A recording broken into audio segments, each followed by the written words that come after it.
Lucas capítulo 2, no versículo 1, diz assim: naqueles dias saiu um decreto da parte de César Augusto para que todo o mundo fosse recenseado. Este primeiro recenseamento foi feito quando Quirino era governador da Síria, e todos iam alistar-se, cada um à sua própria cidade. Subiu também José da Galileia, da cidade de Nazaré, a cidade de Davi, chamada Belém, porque era da casa da família de Davi, a fim de alistar-se com Maria, sua esposa, que estava grávida. E enquanto estavam ali, chegou o tempo em que ela havia de dar à luz, e teve o seu filho primogênito, o primeiro de outros. Envolveu-o em faixas e o deitou em uma manjedoura, porque não havia lugar para eles na estalagem. Nós olhamos o contexto da nossa sociedade e nós não imaginamos que Deus se move em todos os contextos. Jesus tinha que nascer na cidade de Belém, ele tinha que nascer naquele lugar. E como que o Senhor Deus levou José e Maria para Belém? Mexeu num contexto político e fez Roma fazer um censo em cada cidade. As pessoas tinham que ir para as suas cidades para se alistar-se. Não pense que o que acontece no nosso país é aleatório. Eu já falei para algumas pessoas de perto, amigas minhas, se o Sérgio Moro imaginasse o que tinha no final do fio que ele puxou da meada, ele não puxava.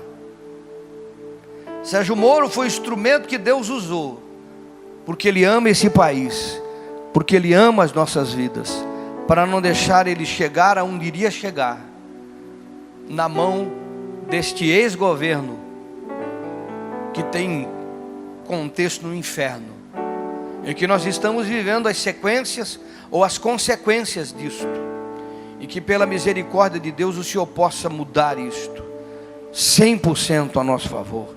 Eu estou falando do cidadão brasileiro, não estou falando do evangélico, do crente, estou falando de nós brasileiros. Deus se move na política. Alguém está aí, não? Por isso que ele disse, naqueles dias saiu um decreto da parte de César. Por quê? Porque Deus tinha que mover o mundo, tinha que mover o país, tinha que mover José e Maria para a cidade de Belém, aonde Jesus nasceu. Versículo 8. Ora, havia naquela mesma região pastores que estavam no campo e aguardavam durante as vigias da noite o seu banho, guardavam o seu rebanho. E o anjo do Senhor apareceu-lhes, e a glória do Senhor os cercou, e o resplendor, pelo que se encheram de grande temor. O anjo disse a eles: não temais, porquanto vos trago novas de grande alegria, que será para todo o povo. Às vezes nós pensamos que as coisas de Deus acontecem na vida da gente e não impacta a vida da gente. Você vê que os anjos apareceram para esses homens e eles ficaram apavorados. Quando a Bíblia fala com muito temor, estava apavorado. E eu ficaria numa noite cuidando do meu rebanho de ovelha, de repente aparece um ser de outro planeta, e nós chamaríamos hoje de extraterrestres, anjos. Nem tudo que acontece da parte de Deus traz paz a gente. O primeiro impacto às vezes é assustador, é conflitante, porque o nosso mundo natural e a nossa compreensão humana não compreende o sobrenatural de Deus. E às vezes as primeiras coisas que Deus se move em favor da vida da gente, a gente não entende. Do que você está falando, pastor? De muitas coisas, compreenda você. Às vezes você pode entrar num casamento e dizer, meu Deus, o que eu fiz? Está errado. Mas Deus tinha um projeto ali. Depois as coisas vão se acertando. Olha Deus falando com pessoas. Às vezes você monta um negócio e diz, meu Deus, o que eu fiz está errado. Não, Deus queria que você tivesse um negócio. É que as coisas vão se aceitando, vão se ajeitando. Às vezes você muda, vai, sai de emprego, entre outros, enfim, as coisas acontecem. E o primeiro impacto é assustador. Porque as coisas de Deus às vezes não são compreensíveis do início. Como os anjos que chegaram a esses homens, e eles ficaram assustados. Ele não chegou de mansinho, chegou chegando, como diz o pessoal. Mas depois dos anjos, calma, não é bem assim, fica calmo. Vou explicar para vocês o que está acontecendo. As coisas vão se ajeitando. Todas as mudanças e todos os inícios, às vezes, são difíceis. Todos os acertos são difíceis. Todo começo de Deus e do mover de Deus e do mudar de Deus na sua vida, às vezes você não compreende. Mas Ele vai dando orientação, vai dando direção, vai falando a você. E quando você vê, as coisas estão acertadas. Alguém pode dar um glória a Deus por isso? Não? 10, o versículo diz assim: o anjo porém lhes disse: não temais, porquanto vos trago novas de grande alegria, que será para todo o povo. É que vos nasceu hoje na cidade de Davi o Salvador, que é o Cristo, o Senhor. E isto vos será por sinal: achareis o menino envolto em faixas e deitado em uma manjedoura.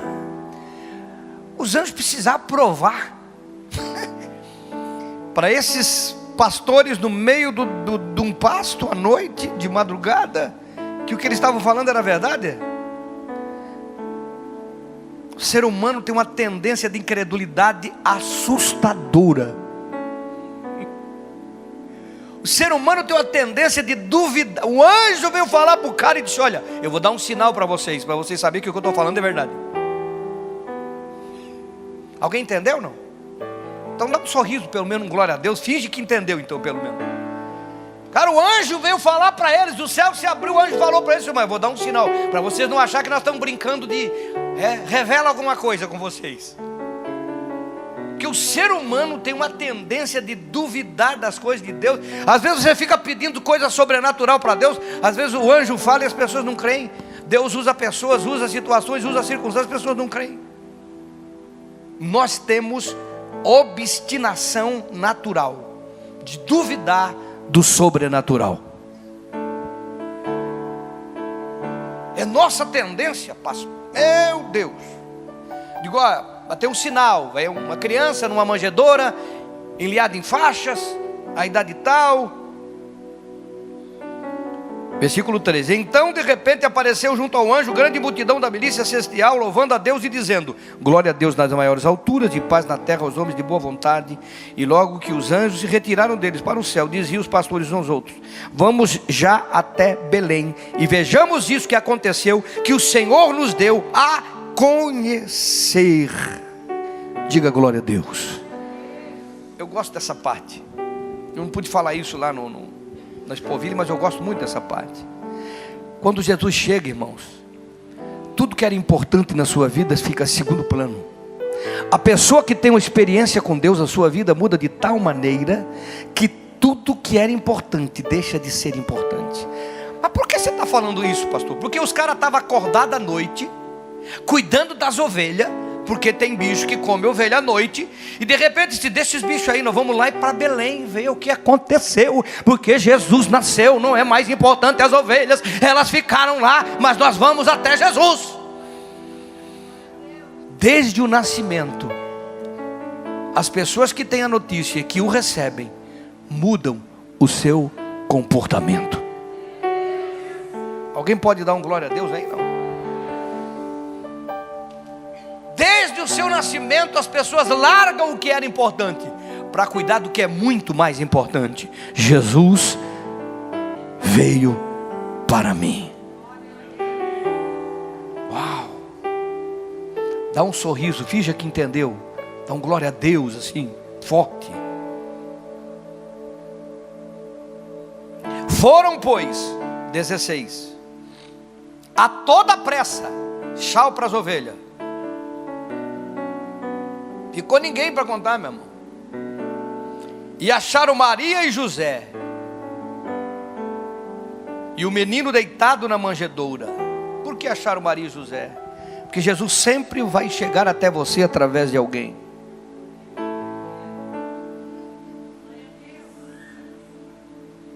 Uau! Ele sempre vai chegar a você através de alguém. Jesus nunca chega direto, chega através de alguém. Por isso que você ganha alma, por isso que você discipula, por isso que você vai exercer, por isso que falar de Cristo, por isso que você está aqui, porque alguém chegou até você e Jesus chegou com ele.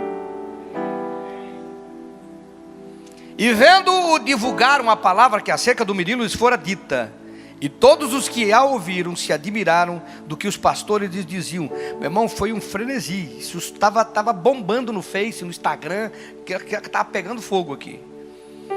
Maria, porém, guardava todas essas coisas, meditando-as em seu coração. E voltaram os pastores, glorificando e louvando a Deus por tudo o que tinham ouvido e visto, como lhes fora dito. Os caras foram conferir se era mesmo que o anjo falou.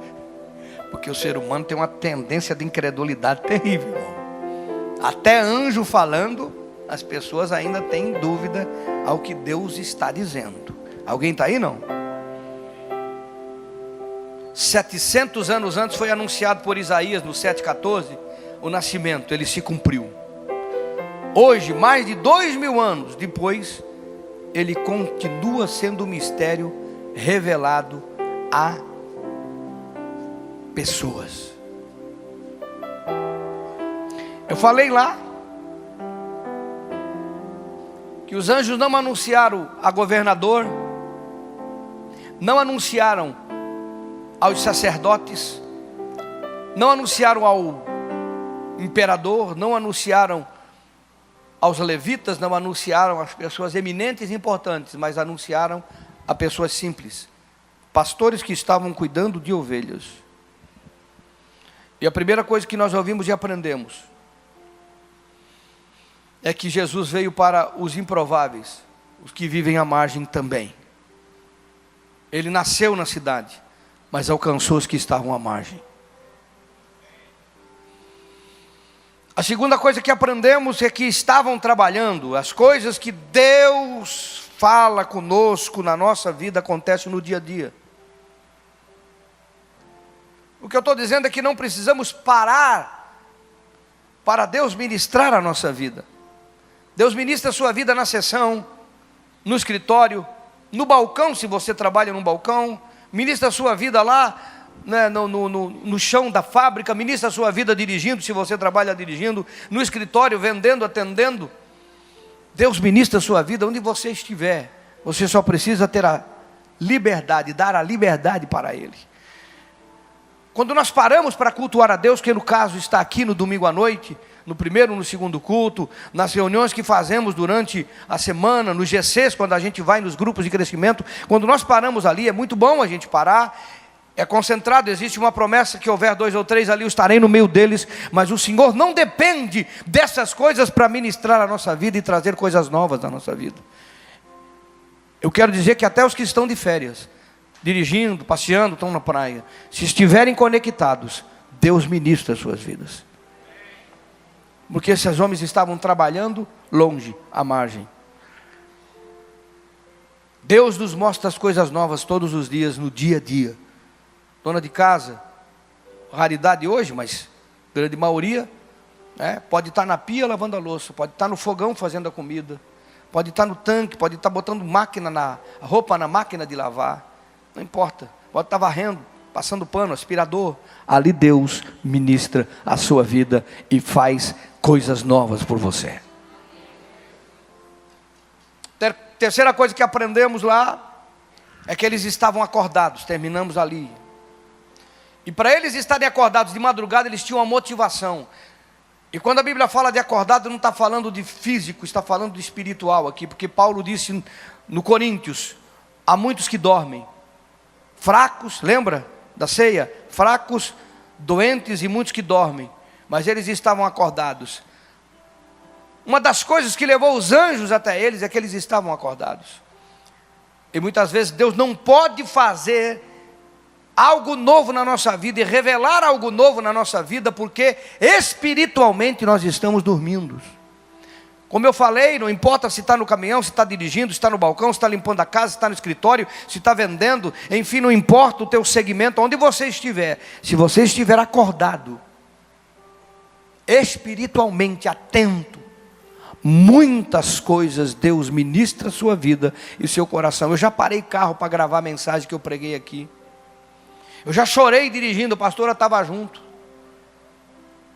De estar dirigindo na rodovia, viajando, e pegar o gravador e ficar gravando e chorando, porque Deus estava ministrando ao meu coração, dirigindo a palavra, e deixar gravado para depois pregar no domingo. Uma das grandes mensagens reveladas sobre fé que Deus me deu, eu estava viajando para fazer um seminário em Blumenau, e na rodovia o Senhor começou a revelar a mensagem para mim, e eu comecei a gravar aquela mensagem. Essa mensagem é muito forte no meu coração, porque eu sei como eu recebi e onde eu recebi. No quarto, assistindo TV, não tinha nada a ver com o programa, porque Deus fala com você em qualquer momento, você só precisa estar acordado, espiritualmente acordado. Pode estar com um pincel na parede, você pode estar trabalhando no bruto, você pode estar trabalhando onde for. Se você estiver conectado, acordado, Ele estará ministrando a sua vida. Alguém está aí, não? Segunda parte, eu estava andando com a pastora, não me lembro onde é que fui aqui. Ela riu muito porque eu vi um cara com a camisa do Super-Homem, mas ele tinha uma lombada muito grande. Tinha um lombadaço. Eu brinquei com ela, o Super-Homem se passou aqui nas férias, né? Foi em São Bento isso, né? O Super-Homem se passou, o Super-Homem abusou nesse fim de ano. Ela riu muito, eu sou um brincalhão o tempo todo. Ela acorda rindo às vezes. Eu penso que ela está rindo de mim, é que ela pegou dinheiro escondido. Digo, meu Deus. Maldade. Mas eu estava olhando aquele Super-Homem vindo com aquele barrigão. E o S, eu digo, olha, o cara esqueceu de... E eu lembrei que nós olhamos para o Super-Homem e o mundo vê o Super-Homem como um herói. Um herói que ajuda o planeta Terra. Todo mundo vê o Super-Homem como um herói que ajuda o planeta Terra. Mas só que o Super-Homem, ele veio ao planeta por uma cápsula. Quem já assistiu o filme sabe, né? Ele não era humano. As suas habilidades, a sua força, a sua capacidade eram de outro planeta. Sua energia, o seu corpo não era humano. Ele é um herói conhecido no mundo inteiro. Esse é o Super-Homem. Mas a Bíblia diz que o nosso Salvador aqui, Mateus 17:2, diz que Ele se fez carne e habitou entre os homens. O nosso super-herói, Jesus Cristo, que fez coisas reais, mais do que o Super-Homem, porque Ele andou sobre as águas, Ele mandou ficar quieto o tempo, a tempestade, Ele acalmou o mar, Ele multiplicou o pão, Ele multiplicou o peixe, Ele deu vista aos cegos, Ele fez os mortos ressuscitar, Ele fez o paralítico andar, Ele mudou a história de pessoas, Ele mudou a história de vidas, Ele abalou a sociedade da sua época, Ele fez coisas que é extraordinário para nós até hoje. Mas Ele se fez carne. Ele não veio numa cápsula. Ele entrou num corpo humano que nem o meu e o seu. Ele se fez como um de nós. Isso me impacta muito. Primeiro, Ele se fez como um de nós, para se identificar com as nossas fraquezas. Porque Ele teve cansaço, Ele teve fome, Ele teve sede, Ele se irritou, Ele ficou triste, Ele chorou, Ele se alegrou. Ele se identificou como ser humano para entender as nossas fraquezas. Humano 100%. Jesus era humano 100%. Era o Espírito do Eterno dentro do corpo que Maria deu. Que Maria deu um corpo para o Salvador. Ela não gerou Deus, ela deu um corpo de terra para Deus. O Espírito colocou dentro desse corpo aquilo que nós chamamos de Salvador de Jesus.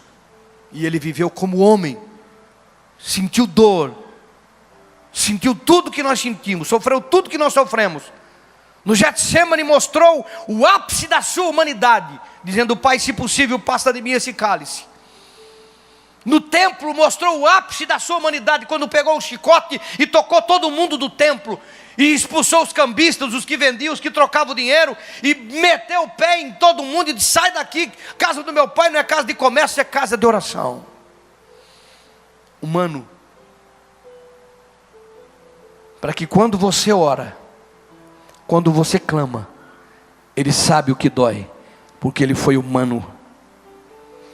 Quando você reclama, quando você chora, quando você fala para Ele, Ele não está ouvindo você sem saber os sentimentos, sem saber o que é que você está vivendo, porque Ele viveu tudo isso. A única coisa que Ele não viveu, que eu e você vivemos, se chama pecado, desobediência ao Pai. Fora isso, tudo que você possa imaginar que viveu, Ele viveu. Se fez carne, foi encontrado entre os homens, para se identificar com as nossas limitações, para se identificar com o nosso sofrimento, para que quando nós orarmos, não é de alguém que não viveu. Sabe aquela pessoa que melhorou de vida? E quando ela olha aquela pessoa empurrando um carrinho de papelão na beira da estrada, e ela se emociona porque ela sabe o que é aquilo, ela passou por coisas difíceis. Sabe aquela pessoa que não tinha o que comer, e quando ela vê uma reportagem de quem não tinha o que comer, que não tem o que comer, e ela chora com aquilo, porque ela sabe o que é não ter o que comer, não ter o que vestir, não ter um teto, não ter uma família, não ter alguma coisa, porque ela viveu aquilo. Se nós humanos, cheios de defeitos, conseguimos nos identificar com aquilo que vivemos na vida de outros, Jesus foi homem, viveu como homem, para que você entenda que quando você chora com as suas lutas e apresenta a Ele nas suas orações, Ele sabe, porque Ele viveu. Segunda coisa dessa noite: nasceu numa família humilde, para mostrar que não importa onde nascemos, podemos nos tornar relevantes para outras pessoas na nossa geração e até nas gerações futuras. Jesus nasceu pobre, irmãos, de marré. Sim, Ele nasceu numa família humilde, insignificante, a menor. O Deus eterno não escolheu para Ele nascer numa família de sacerdotes, ou numa família de homens ricos que tinham, de pessoas ricas que existiam. Não, Ele nasceu numa família de pessoas que trabalhavam para comer, para mostrar para você que não importa o estado que você nasça, não importa a pobreza que você possa ter vivido, ou que ainda luta para viver, isso não é eterno na sua vida, é temporal. Porque Ele cresceu, e quando Ele se encontrou no seu propósito de existência, que esta é a maior procura da sua vida, o seu propósito de existência. Eu tenho dito isso para alguns amigos, para alguns pastores. O maior encontro que você tem, a maior descoberta da sua vida é saber por que você está nesse planeta. É entender isso, é ficar claro na sua vida. Isso é extraordinário. Quando você entende isso, quando Jesus manifestou-se no ministério, o carpinteiro pobre, aquele que ajudava o seu pai, que foi conhecido na sua aldeia como o filho de José e de Maria, o irmão dos 4 irmãos que o nome dá lá, e das irmãs, que a Bíblia não dá o nome delas. O carpinteiro pobre agora sustentava 11 discípulos e suas famílias, agora sustentava os pobres de Jerusalém, dando pão e dando peixe quando eles precisavam. Agora sustentava muitas pessoas, porque quando você está no seu propósito, não importa onde você nasça, o teu propósito vai trazer os recursos e vai mudar o curso da sua vida e da sua história. Tudo que você precisa, é carro, é casa, é dinheiro, é posição, tudo que você precisa, tá, é pronto. Você já nasceu com as riquezas que você precisa. Não, você não entendeu, eu estou falando movido pelo Espírito. Você já nasceu com toda a riqueza que você precisa. Mas Jesus viveu um período de pobreza porque ele não tinha manifestado o propósito. Enquanto eu não manifesto o propósito, as riquezas ficam retidas. Mas quando eu entendo o propósito, as riquezas vêm. Vem, os recursos vêm para a sua vida. Não importa o estado que você nasceu, não importa a pobreza que você viveu. Importa encontrar o propósito do teu chamado e os recursos vêm. E a terceira coisa que eu quero que você entenda é: o Cristo encarnado, ele teve oposição em todo o seu chamado público. Irmão, com Jesus quando nasceu, e o Herodes soube, mandou matar as crianças todas de 2 anos para baixo. Você sabe da história. Jesus é impactante a sua vinda no planeta Terra. Pessoas desconhecidas passam a ser visitado por anjo, ver o céu se abrindo, o coral de anjo cantando. Mas também pessoas que não tinham nada a ver com o assunto, sofrem o dano de um governo tirano. Jesus, ele é perseguido desde o nascimento, irmãos. Você que se acha injustiçado com as lutas, com as dificuldades, com os problemas, entenda isso. Ele teve oposição todo o seu chamado público para mostrar que nenhuma oposição poderá impedir você de cumprir o seu propósito determinado pelo Pai. Tentaram matá-lo, tentaram prendê-lo, tentaram de tudo, parar, o inferno se moveu para pará-lo, não parou. Seu propósito era a cruz. Usou o amigo Pedro, era uma pessoa de perto, não morre.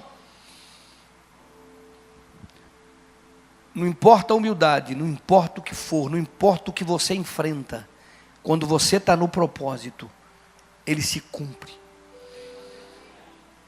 A oposição não para e não impede você de cumprir o teu propósito. Não importa quem seja, irmão, se levanta. Eu nunca passei por oposição, mas deve ser uma coisa difícil.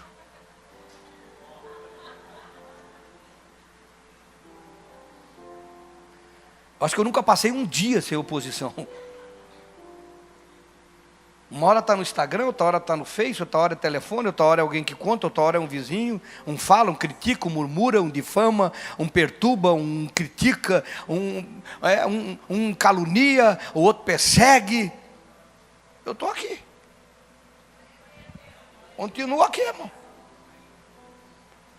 E não vou parar. Pode falar para os fofoqueiros, para os murmuradores, para o difamador, para o perseguidor, para os invejosos e para tudo que persegue.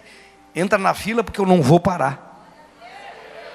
E nem você deve parar. Nenhuma oposição para o propósito de Deus na sua vida. Apenas você mesmo. Você é o único que pode parar o projeto de Deus na sua vida. Porque o que Ele tem para você, Ele vai cumprir. Jesus é o exemplo disso. Ele se fez carne. Ele é um super-herói humano. Ele não veio numa cápsula. Ele veio de uma gravidez. De uma gravidez 0 quilômetro, porque foi a virgem que concebeu. Alguém está aí, não? Seu maior inimigo pode ser você mesmo, com as suas desculpas. Que nem pobreza, nem dificuldade, nem oposição, nada pode impedir você de chegar aonde o Senhor quer que você chegue. Vamos aplaudir Jesus? Vamos ficar de pé? Nada pode impedir você de chegar aonde Deus quer que você chegue. Nada. Você é o seu maior inimigo. Não se esconda atrás dessas desculpas. Jesus nasceu e viveu desta forma para nos mostrar que é possível. Que Deus manda, que Deus abre, que Deus faz, que Deus manifesta, que Ele se move e que Ele te leva aonde Ele quer e você chega onde Ele desejou. Qual é o nosso papel, pastor Eloy? Se colocar na presença dEle.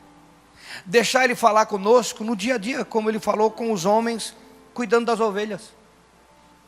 Aliás, se eu fosse para usar uma metáfora, você que é líder, que está aqui, líder, supervisor, coordenador, enquanto você estiver cuidando das ovelhas, estiver cuidando dos irmãos no seu GC, Deus vai estar ministrando a sua vida. Isso é uma metáfora boa.